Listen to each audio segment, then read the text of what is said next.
Good morning. So it is it's Wednesday. It's Wednesday, November 24th, I guess, if my watch is correct. Monday, Sunday, Saturday, all busy days making bags. Tuesday, yesterday, we did had a little bit of a molasses presentation for the 32% cattle molasses. So that pretty much took all day. I did upload that in two parts. It was about an hour long, so we uploaded it to two 30-minute parts. So if you're looking for the real in-depth PowerPoint presentation on the value of 32% molasses, check those out. Today, however, it's cold. It was like minus 20 last night, and it's about minus 15 right now. So I'm just wandering up to feed the chickens, feed the horses, feed the cows, feed the pigs. Pigs actually don't need much attention because we put that self-feeder in there. So we just fill that up with a big bag of ground barley and let them enjoy the free choice grain. Also, these waters, this will be another test. So if you've been watching for any length of time, you know that we've been refurbishing what was here. So it's easy to just throw things away and start over, but not everything needs to go in the landfill. If you can at all save it, and especially with the way things are right now, where you can't even get anything, you're money ahead to try to make some repairs yourself. So we'll check that water up there. It was actually unplugged. One of the wires was off, so it was frozen solid. But that one's steaming. So you have to remember, it's been minus 20 for like, I don't know, 24 hours. So if there's water in these waters, you know it's working. We've been feeding our critters oat bales with molasses on them right now. Plus they get their daily grain, but that's what we've been doing. So for our 5 little guys that we got left, the molasses works good. Oh, this one is... Uh-oh, this one's froze again. This one's going to be a nightmare. I'm going to have to get a... And this one's froze too. Dang it. All right, well, I know what I'm doing today. First thing I'm doing today actually is walking up, making sure the pig one isn't frozen.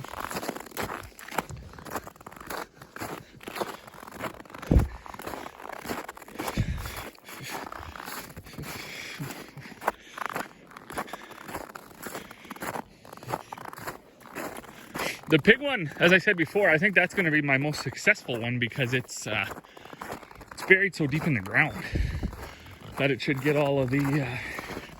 I'll just go right in here.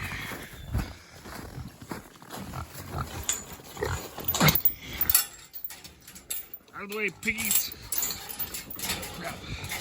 It's frozen in the ground. Alright, this was stupid. Just look at it. Why would I open the gate when I can just step over the electric fence right here?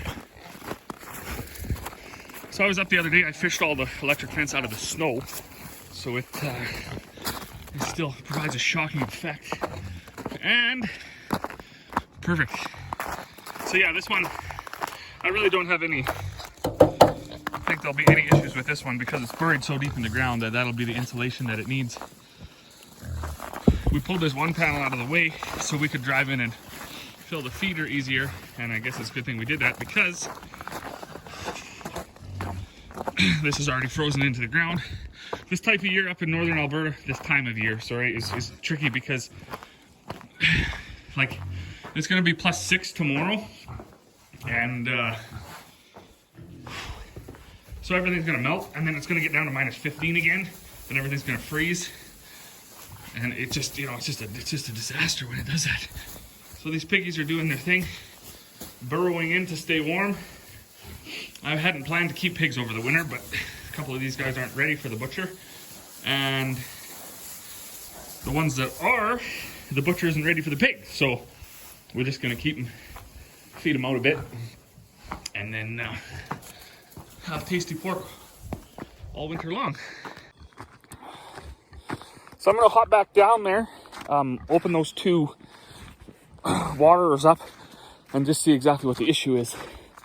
If the heaters are off, or breaker blew, or whatever. The two that are frozen are on the same breaker, so could be anything. Could be breaker, could be lack of insulation, could be anything. So we'll see. So I did just check that one, and the heating elements is on. So I expect this one, the heating element should be on. Easy way to do that: take some snow.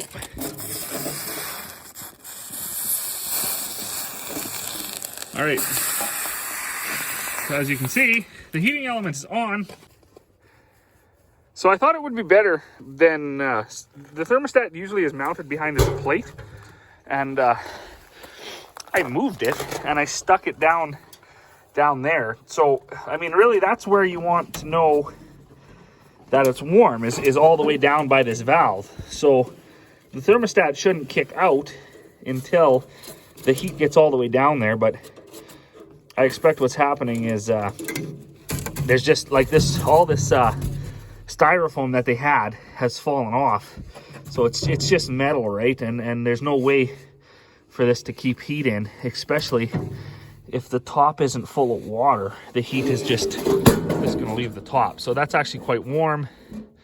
And you know, if I put some snow in there, I expect it would melt right away. Oh, that's actually a pretty good chunk of ice, but so yeah, you can see, I mean, it melts right away. It's just this element, that's all that provides the heat for this whole thing. And so what I'm gonna do, I'm gonna go up there and grab that leftover bit of insulation that the salvage guy had left. It was what it was actually a insulated oil field building. So I'm gonna go grab that, and I'm going to cut these pieces and build a box to go around that, and hopefully that will provide enough insulation that they'll thaw out and stay warm. So when we started resurrecting all the stuff that was up here, waterers and underground power and stuff, we only have, you know, maybe 10, 15 animals at a time.